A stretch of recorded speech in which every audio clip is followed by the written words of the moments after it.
Bali, itong battery na to, sira na to siya. So, ipapakita ko sa inyo kung ano yung lumalabas dito sa kanyang charger. Pag sinalpak natin siya, ayan, kung makikita nyo, tuloy-tuloy yung blink. So, ibig sabihin yan, damage na yung battery. Ayan o. Makikita nyo, pag mainit, yan o, sunod-sunod yung blink niya, sabihin, X damage na siya. Tapos kung normal charging naman, kung makikita nyo, ano lang siya, ayan o, ilaw, ano lang siya, parang tuloy-tuloy yung pagbiblink niya. Pag full na, diretso na siya. So, sasalpakan din natin siya na maayos na battery. Ito naman yung maayos na battery. Pag sinalpak natin siya, ito yung ilaw. Ayan o. Sabihin, full charge na yan siya kasi diretso na yung pinaka-line. Okay? Ngayon, kung titingnan nyo naman yung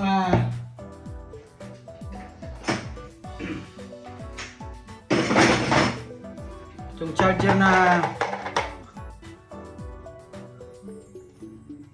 ayan o. Sabihin yan, charging siya.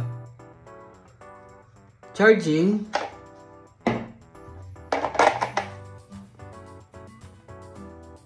Full charge.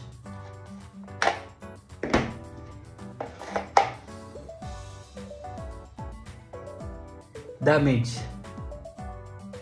So, ang gagawin natin ngayon, i-repair natin to kasi normally naman, hindi naman lahat ng battery sa loob is sira na. So, meron dyan isa na sira, tapos meron din dyang matino pa. So, papalitan lang natin yung sira. O kung meron naman battery na lahat bago, isa ang palitan para good siya. Okay?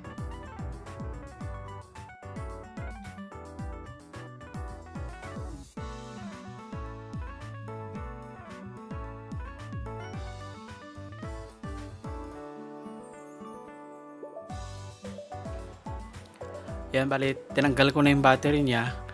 Kung mapapansin nyo, merong isa dyan na, na sira. Yan, tinan nyo. Yung pinakadulo, yan yung kinakalawang na, yung pinakadulo. Pero hindi naman ibig sabihin lahat sira yan. Meron lang isang sira dyan. So, tetestingin natin. So, kung mapapansin nyo, isa, dalawa, yung apat na yan, testingin natin yan isa-isa. Pero sa tingin ko yun yung isa, yung pinakadulo kasi kinalawang na siya. Nag-leak na yung battery. So itong isa, okay siya.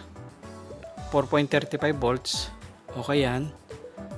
Tapos ito namang sumunod, 5.52. Okay din siya. Tapos yung sumunod naman ito is 4.54. Okay din siya. Tapos itong pinakadulo, ayaw talaga niya mag-read. So, yan ang pinaka-problema. Tatanggalin natin yan.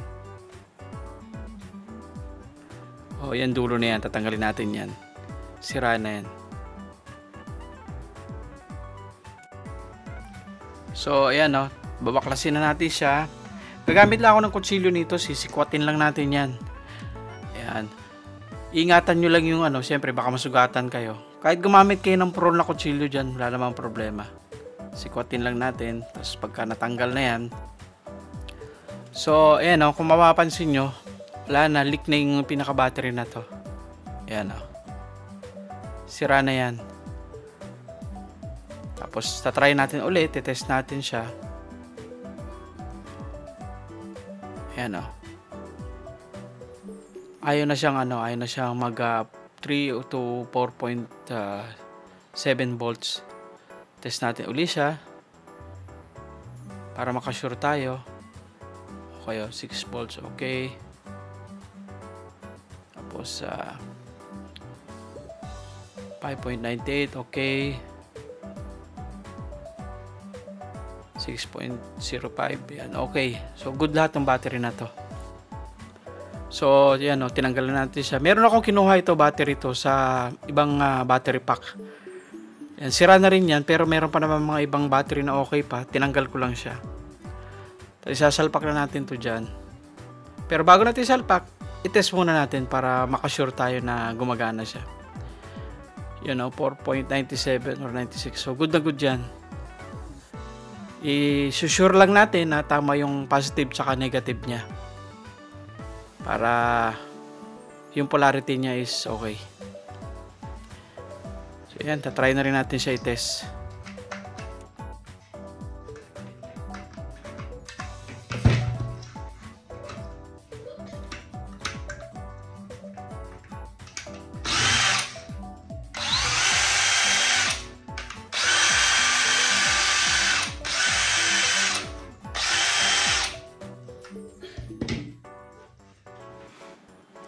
Ngayon na wala naman akong tawag nito yung pang welding, pwede naman gamitan ng panghinang yan. So wag lang patagalin.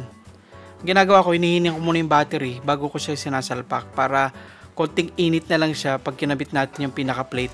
Yan. So okay na siya. Kabilaan lang na hinang. Dumikit lang siya ng ng tama. Okay na yan. So ayan na, nakabit na natin siya.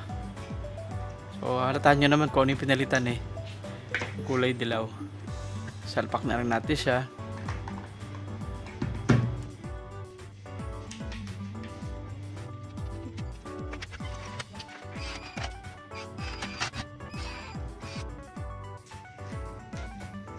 So, ayan nakabit na natin siya.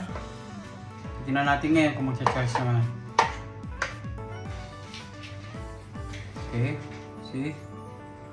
Sabihin yan, charging na siya. Yung line na putol-putol, sabihin okay na siya. Okay?